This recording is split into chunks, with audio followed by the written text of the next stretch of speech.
Bien-aimés dans le Seigneur, bonjour et bienvenue une fois de plus dans cette nouvelle édition de Que dit la Bible?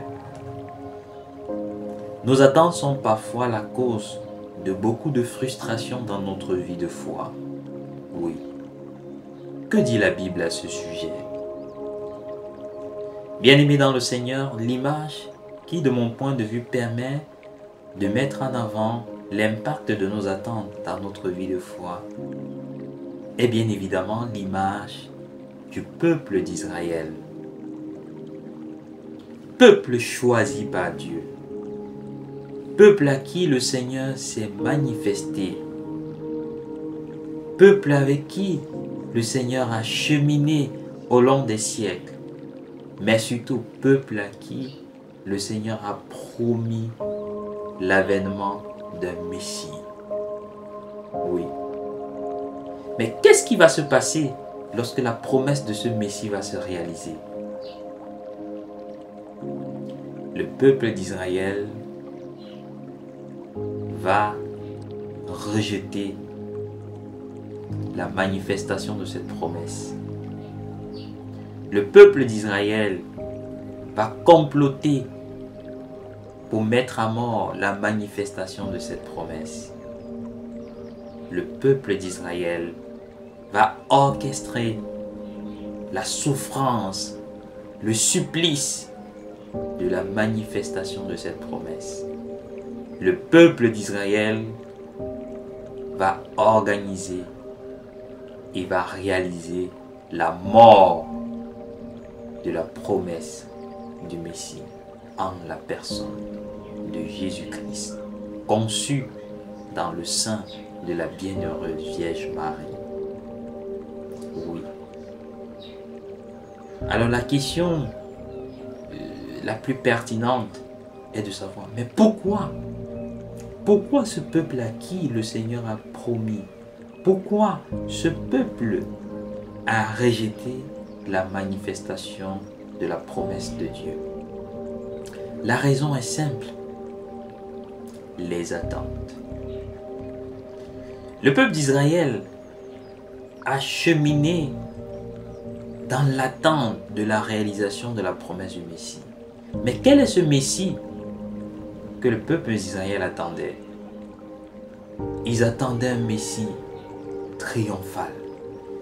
Ils attendaient un Messie qui viendrait les libérer de la captivité, les libérer de la domination, notamment la domination romaine à l'époque de Jésus. Ils attendaient un Messie qui viendrait mettre fin à la souffrance.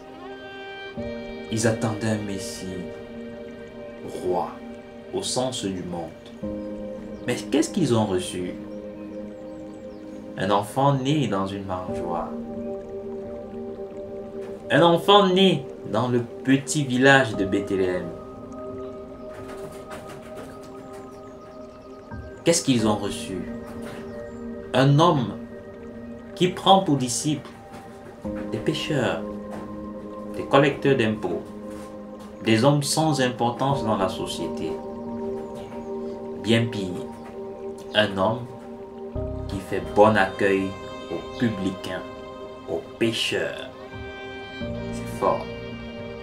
Oui, le peuple d'Israël n'a pas pu accueillir la promesse de Dieu parce que cette promesse ne correspondait pas à ce qu'ils avaient comme attente.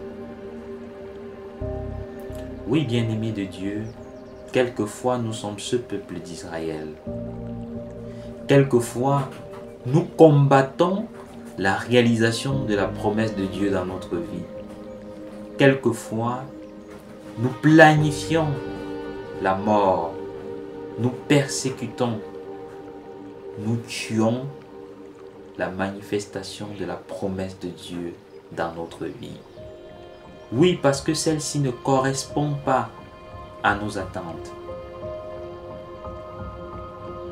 Si nous n'avons pas le mari ou l'épouse que nous avons imaginé, non, ça n'est pas la volonté de Dieu. Si nous n'avons pas cet enfant que nous voulons cette année, non, ce n'est pas la volonté de Dieu. si le travail que nous voulons ne vient pas tel que nous l'imaginons, tel que nous le pensons, non, ce n'est pas la volonté de Dieu. Si vraiment mon entourage n'est pas comme ça, si vraiment l'événement que je planifie ne se passe pas comme ça, tel que je l'ai imaginé, non, ce n'est pas la volonté de Dieu. Qui peut mesurer la profondeur de la sagesse divine? La parole nous le dit, les chemins du Seigneur sont insondables. La volonté de Dieu, bien-aimé dans le Seigneur, va bien au-delà de nos petites représentations. La volonté de Dieu est bien au-delà de nos attentes. C'est une invitation pour chacun de nous, bien-aimés dans le Seigneur, à nous laisser polir par le Seigneur, à nous abandonner à sa volonté. Il n'est pas condamnable d'avoir des attentes, mais dans chacune de nos attentes, nous devons à chaque fois nous ouvrir à ce bout d'une prière que nous récitons quotidiennement. Que ta volonté soit faite sur la terre comme au ciel. À chaque situation, dans chacune de nos prières, dans chacune des attentes que nous nourrissons, sachons nous abandonner à la volonté de Dieu. Parce qu'après tout, si nous avons foi en ce Dieu, si nous avons foi que Dieu peut tout pour nous, si nous avons foi que Dieu nous aime par-dessus tout, alors qui de mieux que lui qui voit à travers le temps et l'espace, qui de mieux que lui pour savoir ce qu'il y a de bien pour nous? Alors bien-aimés dans le Seigneur, abandonnons-nous sans cesse à la volonté de Dieu et soyons moins rigides en ce qui concerne nos attentes.